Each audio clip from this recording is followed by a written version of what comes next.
Presiden Jokowi tampak marah besar karena BEM UGM itu memberikan sertifikat Presiden Jokowi sebagai alumnus UGM yang paling memalukan sepanjang sejarah, ya.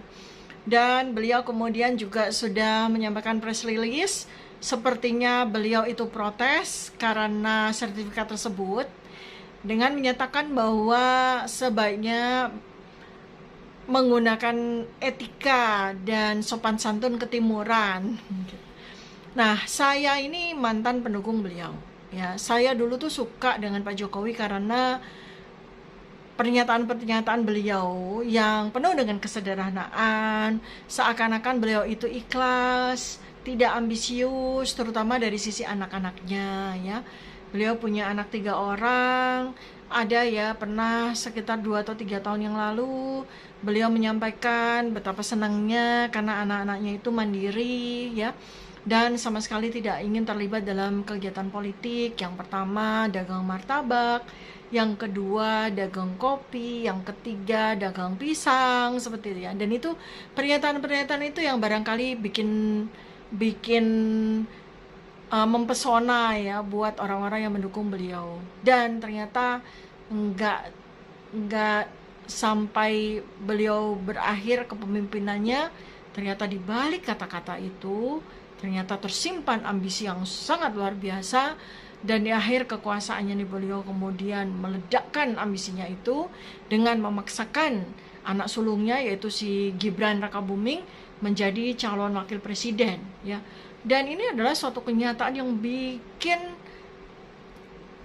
semua buzzer-buzzernya presiden, ya, yang selama ini amat sangat fanatik, amat sangat loyal, bahkan salah satu buzzer mengatakan memberhalakan Jokowi sendiri, itu semua menjadi sangat-sangat kecewa. Termasuk saya. Untung saya udah lama nggak ngefans sama beliau lagi, udah lama banget ya, karena pernyataan-pernyataan beliau pada awal dari atau akhir dari periode pertamanya dan awal dari periode keduanya itu udah sangat-sangat mengecewakan saya. Yang kita semua heran itu bagaimana mungkin saat ini ya, ketika Presiden Jokowi sendiri secara jauh dari etika, jauh dari kesopan santunan ketimuran, memaksakan dengan segala cara untuk membuat anaknya bisa menjadi calon wakil presiden.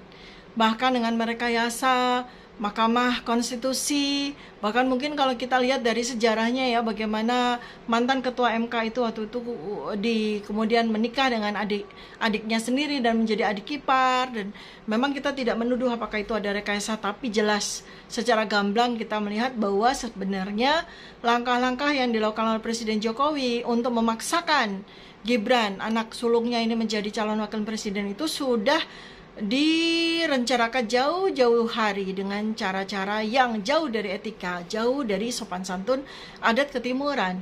Jadi sebenarnya kalau menurut peribahasa Jawa ya, Pak Jokowi sendiri kan orang Jawa ya, namanya itu ngunduh wahing pakarti. Jadi sebenarnya apa yang dilakukan oleh Pak Jokowi sendiri di dalam bagaimana dia melakukan segala tindakan, segala cara, segala rencana untuk memasakkan anaknya sendiri menjadi calon wakil presiden dengan mengingkari dari kata-kata yang selama ini baik Jokowi sendiri maupun anaknya sendiri itu sampaikan. Misalnya contoh, beberapa waktu yang lalu pada waktu ada suatu wawancara, ketika ditanya ke Gibran sendiri apakah dia tertarik untuk masuk ke politik, dia katakan waktu itu, ya jujur saya tertarik, tetapi mungkin masih 20 tahun lagi.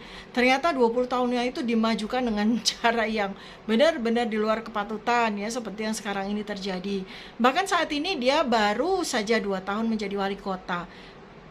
Karena kita melihat ya bahwa pada saat dia menjadi wali kota itu pun juga didukung oleh sebuah partai besar, partai lamanya, partai PDIP Perjuangan, dan dengan seenaknya saja dia kemudian meninggalkan partai yang sudah membesarkan dan sudah berhasil untuk membuat dia menjadi wali kota untuk berpindah sekarang ini menjadi calon independen. Dan bukankah itu sebenarnya adalah jauh sekali dari etika dan adab dari ketimuran sebagaimana yang disampaikan oleh presiden sendiri saat ini. Dan berikutnya lagi juga ketika beberapa bulan yang lalu ya, nggak hitungan tahun. Presiden juga ketika ditanya apakah bermaksud untuk menjadikan anaknya Gibran sebagai calon wapres, beliau sendiri menjawab bahwa tidak, karena belum cukup umur, ya kan. Tapi ternyata belum cukup umurnya Gibran itu kemudian direkayasakan sehingga MK mengubah dari perundang-undangan yang membatasi dari batas usia minimal dari seorang calon wakil presiden, dan ditambahkan dengan klausul apabila seseorang berpengalaman untuk menduduki jabatan publik, yaitu wali kota, bupati maupun gubernur. Artinya dengan perundang-undangan yang diubah untuk kepentingan Gibran tersebut, maka Gibran kemudian bisa maju menjadi cawapresnya Pak Prabowo, ya. Ini kan sebetulnya adalah akrobat politik yang betul-betul jauh dari etika, sehingga rasanya kok tidak sah ya, kok tidak patut ya kalau presiden yang berkali-kali itu melakukan pelanggaran etika, ketika kemudian dikritik dengan cara seperti BEM UGM mengkritik, dia tidak terima dan dia katakan bahwa BEM UGM itu melakukan cara yang tidak sesuai dengan etika.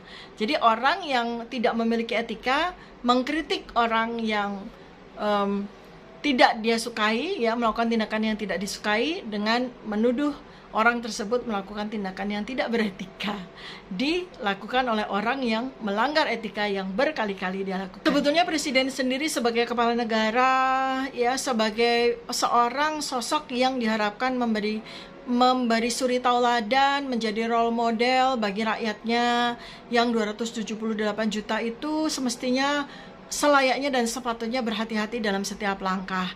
Dia duluan yang seharusnya menjaga segala tindakannya, segala perbuatannya itu mengikuti etika, mengikuti norma, mengikuti adab, mengikuti sopan santun yang berlaku di negara kita, ya. Tetapi ternyata malah beliau sendiri yang jauh dari menjadi suri tauladan, jauh dari kepatutan, ya, bahkan memaksakan dengan ambisi yang luar biasa untuk memaksakan anaknya sendiri dengan perbuatan-perbuatan yang jelas-jelas melanggar etika untuk memenuhi ambisinya sendiri. Ini menjadi catatan penting bagi kita semua bahwa kita memiliki presiden yang menanggalkan dan meninggalkan etika demi untuk memenuhi ambisinya sendiri. Jadi ya tidak heran kalau BEM UGM memberikan julukan atau memberikan sertifikat, ya, bahwa presiden menurut BEM UGM itu adalah alumnus UGM yang paling memalukan sepanjang sejarah.